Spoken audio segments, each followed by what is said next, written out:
आकाशवाणी रांची से प्रस्तुत है प्रादेशिक समाचार।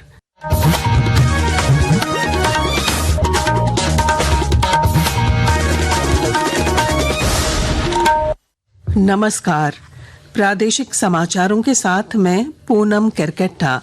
पहले मुख्य समाचार। स्वच्छ सर्वेक्षण पुरस्कारों में झारखंड को मिले 2 पुरस्कार। जमशेदपुर को स्वच्छ शहर श्रेणी में और बुंडू को प्रॉमिसिंग स्वच्छ शहर की श्रेणी में मिला सम्मान। प्रदेश भाजपा अध्यक्ष बाबूलाल मरांडी ने राज्य सरकार पर भ्रष्टाचार में संलिप्त रहने का लगाया आरोप। कहा, भ्रष्टाचार मुक्त शासन के बगैर राज्य का विकास असंभव। कांग्रेस के प्रदेश अध्यक्ष केशव महतो कमलेश दिल्ली से लौटे। कहा, पार्टी आला कमान ने समन्वय बनाकर संगठन को मजबूत करने का दिया निर्देश। रांची पटना मुख्य मार्ग पर कोडरमा घाटी में भीषण सड़क हादसे में 3 लोगों की मौत, 2 अन्य गंभीर रूप से घायल। और शिक्षा मंत्री रामदास सोरेन ने रांची में राज्य स्तरीय सुब्रतो कप फुटबॉल प्रतियोगिता का किया औपचारिक उद्घाटन। संताल परगना की टीम ने कोल्हान और पलामू को किया पराजित। और अब समाचार विस्तार से।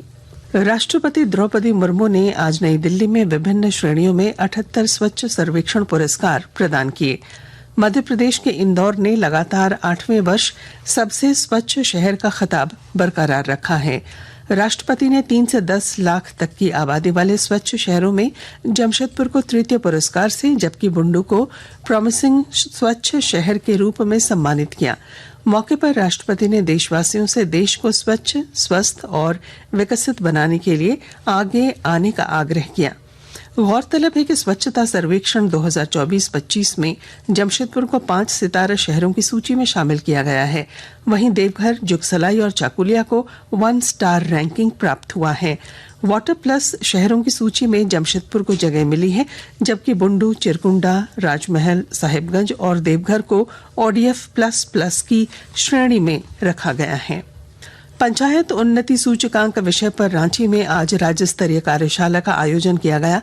मौके पर पंचायती राज विभाग के निदेशक राजेश्वरी बी ने बताया कि वर्ष 2023-24 के आंकड़ों के आधार पर आज लोहरदगा, खूंटी और चाईबासा को सम्मानित किया गया। प्रदेश भाजपा अध्यक्ष बाबूलाल मरांडी ने एक बार फिर राज्य सरकार पर भ्रष्टाचार में संलिप्त रहने का आरोप लगाया है। श्री मरांडी ने आज जामताड़ा में एक कार्यक्रम को संबोधित करते हुए कहा कि राज्य में जब तक भ्रष्टाचार मुक्त शासन नहीं होगा तब तक राज्य का विकास संभव नहीं है। उन्होंने कहा कि भ्रष्टाचार के आरोप में राज्य के एक मंत्री और कई अधिकारी जेल में बंद हैं। देश में विकास हो रहा है, भ्रष्टाचारियों को पकड़ करके जेल में डाला जा रहा है। अभी भी IAS अफसर जेल में बंद है, कई इंजीनियर लोग जेल में बंद है, और मुख्यमंत्री भी जेल में थे, वो भी जेल पर। तो इन लोगों का काम क्या है? भ्रष्टाचार करना, लूटना। तो जब तक भ्रष्टाचार मुक्त शासन नहीं होगा, राज्य भला कैसे प्रगति करेगा? रांची के तुपुदाना थाना क्षेत्र से पुलिस ने अफीम तस्करी के आरोप में 2 लोगों को गिरफ्तार किया है। रांची के वरीय पुलिस अधीक्षक चंदन कुमार सिन्हा ने बताया कि गिरफ्तार तस्करों के पास से करीब 2 किलो अफीम और 2 पहिया वाहन बरामद किया गया है। उन्होंने बताया कि दोनों तस्कर खूंटी के रहने वाले हैं। आकाशवाणी के ताजा तरीन समाचारों के लिए आप हमारी वेबसाइट news.air.gov.in पर लॉग ऑन कर सकते हैं। ताजा समाचार X handle @AIR news alerts और Facebook page All India Radio News पर भी उपलब्ध है।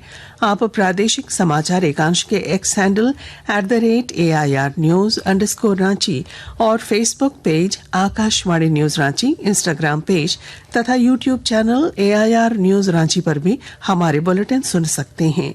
प्रादेशिक समाचार आप आकाशवाणी रांची से सुन रहे हैं। शेष समाचार इस विराम के बाद। ना थकना है, ना रुकना है, बोल बम के जयकारों के संग निरंतर आगे बढ़ना है। श्रावणी मेला है श्रद्धा, भक्ति और समर्पण का अनुपम संगम, जहां हर कदम पर शिव का आशीर्वाद और हर स्वर में बोल बम की गूंज होती है। झारखंड सरकार का ये है संकल्प, आपकी यात्रा हो शुभ, सुगम और सुरक्षित। झारखंड के माननीय मुख्यमंत्री श्री हेमंत सोरेन का संदेश।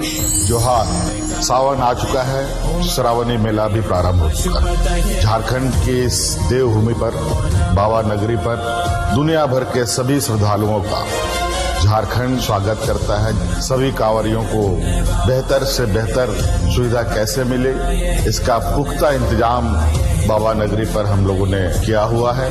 भगवान भोलेनाथ से प्रार्थना करता हूं कि आप सभी का मनोकामना पूरा हो। धन्यवाद। जोहार। जय भोलेनाथ। श्रावण की इस पावन बेला में आइए शिव की शरण में चलें, भक्ति में लीन होकर आस्था के मार्ग पर आगे बढ़ें। सूचना एवं जनसंपर्क विभाग, झारखंड सरकार द्वारा जनहित में जारी। प्रादेशिक समाचार में आपका फिर स्वागत है। प्रदेश कांग्रेस के अध्यक्ष केशव महतो कमलेश दिल्ली में पार्टी के आला अधिकारियों के साथ राज्य में मंत्रियों, सांसदों और विधायकों के साथ हुई बैठक के बाद रांची लौट आए हैं। उन्होंने रांची में पत्रकारों से बातचीत में कहा कि पार्टी के राष्ट्रीय अध्यक्ष मल्लिकार्जुन खड़गे और वरिष्ठ नेता राहुल गांधी ने संगठन सृजन के क्रियाकलापों पर संतोष व्यक्त किया है। श्री महतो ने बताया कि पार्टी आलाकमान ने समन्वय बनाकर संगठन को मजबूत बनाने का निर्देश दिया है।